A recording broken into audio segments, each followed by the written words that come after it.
So Govee just launched their brand new outdoor prism lights that offers a completely new type of lighting effect. I'm super excited for this video and there's lots to cover, so without further ado, let's begin. Now I have their 150 foot kit, but it's also available in 100 and 200 foot options as well. And getting things unpacked, I'll first lay out everything that's included.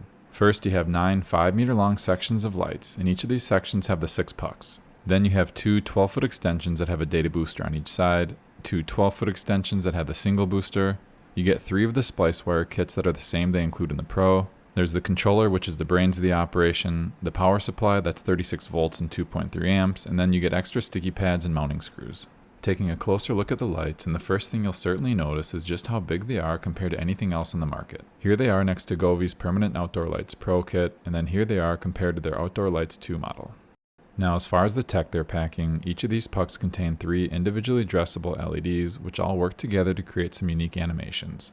They also include Govee's Lumen Blend technology, which basically allows them to process colors at 16 bits for greater accuracy, especially in the more lighter pastel color space. So besides the obviously larger profile, the other significant difference between their other kits is just how far these are spaced out. Here I have the Prisms, the Pros, and the 2s all stretched out, and from middle puck to middle puck, the Prism comes in at 32.5 inches, the Pros at 20 inches, and the 2s have a 16.5 inch gap. This was one of the biggest concerns I had about the Prism, and after you see the lights in action later on, I'll be curious to know your thoughts. For getting these installed, I'll have my beginning power on the left side over here. I'll work my way right and make the jump to the second story and go right. And once I hit this point here, I'll be doing a Y-splice to create 2 branches, where one branch will jump back down to the bottom garage and go right, and the other will continue along the upper part going right. So I'll actually be starting at what will be my ending point and working my way towards the left side of the house where my power will eventually be. And for installation, I'll only be using the sticky backing, and as always, just make sure to wipe down the surface to remove any dust before sticking them on. Now I will say, one of the benefits of having that larger spacing between pucks is that this process goes by a lot faster since you have fewer lights to install.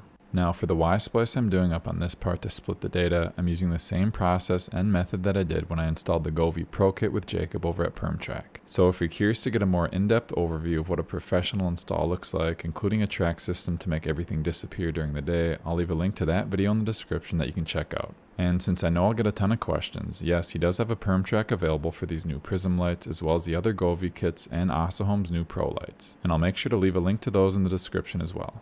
Now, what's crazy is between my previous house and this new house we recently moved into, this will be my 9th different time I've gone through installing some permanent outdoor lights. And my guess is I'm probably the only person in the world right now that has the Govee Pro kit, the Asahome Pro kit, and now these new Prism lights currently installed on my home. And yes, my goal is to do an ultimate showdown video between these 3 kits, and hopefully I can find time to do that within the next month. So I'll fast forward to nighttime, and because these do have dedicated warm and cool white diodes, you get a really great white light performance. Now this is the first time I'm seeing how these look with the spacing so far apart, and I must admit, I do like it a lot better than I thought I would, and I'm not even quite sure I know why. But I'll quickly switch back and forth between these and Govee's Pro lights, and let me know what style you think looks best. And I'm not sold on one being better than the other, but I do know I at least don't hate the extra distance of the Prisms. Next, as far as animations, I was equally concerned with this because a lot of ads for these Prisms showed what I would consider to be carnival looking lights. And I'm sure there are some people that love that type of effect, but I like the more smooth and gradient type animations, and thankfully the majority of their preset scenes aren't too crazy. However, here is an example of something I would consider to be too much even for me. It's just a little too repetitive and fast moving for my liking. Moving on, in this flower field scene, even though it's still a little too busy, does a great job at showcasing how awesome the Lumen Blend colors look. And I do have the benefit of white brick on my garage, but even the colors in the darker exterior areas on my top level look just about as good.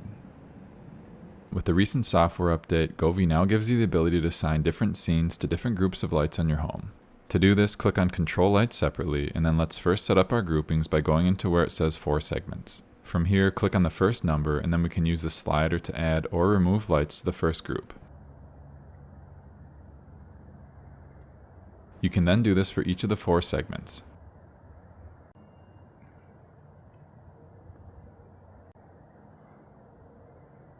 When you're done, hit the check mark, and we can now assign any animation to whatever group of lights we've set up, like I'm doing here. And anytime a company adds features that gets us closer to a WLED experience, it's a win in my books.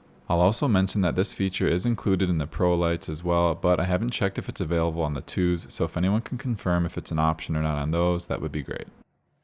And while I'm here, you'll see this edit button on some of the scenes. This will let you adjust certain attributes of that animation, and in the case of forest, I can speed up or slow down the movement. Next, if you're the type that likes to only have on a few lights at certain parts of the install for security lighting year-round, you can individually turn on or off every single LED on the run in the finger sketch section like I'm doing here. Now I say this every time, but Govee Scenic Dream View is the best thing they have going for them. I have the Prisms, 5 of their up-down wall lights, and 3 of their new Curtain Lights Pro on my garage door, and with one tap you're able to change everything at the same time to whatever scene you want. This is where Govee has such a huge advantage over any other company because of just how many products they offer that can utilize this feature. It's definitely my favorite thing to set up, and when friends and family come over, this is what everyone loves to play around with themselves. So moving on, the Earth Scenic Dream View in my opinion is the absolute best example of showcasing the new tech found in the Prisms. The movement of the color is smooth, it's gradient, and I can absolutely see how these lights do offer something unique that people are going to get excited about. Now to wrap things up, it's great to see that Govee came out with new permanent outdoor lights this year, and I'm glad they're trying out new styles. I definitely like the Prisms, and I'm curious to see how these will perform in sales compared to their Outdoor Pro kit. And if any of you have the Prisms, I'd love to hear what your thoughts are of them so far, and if you like them better than the traditional style lights. Thank you all so much for watching, and as always, I hope you have a blessed day.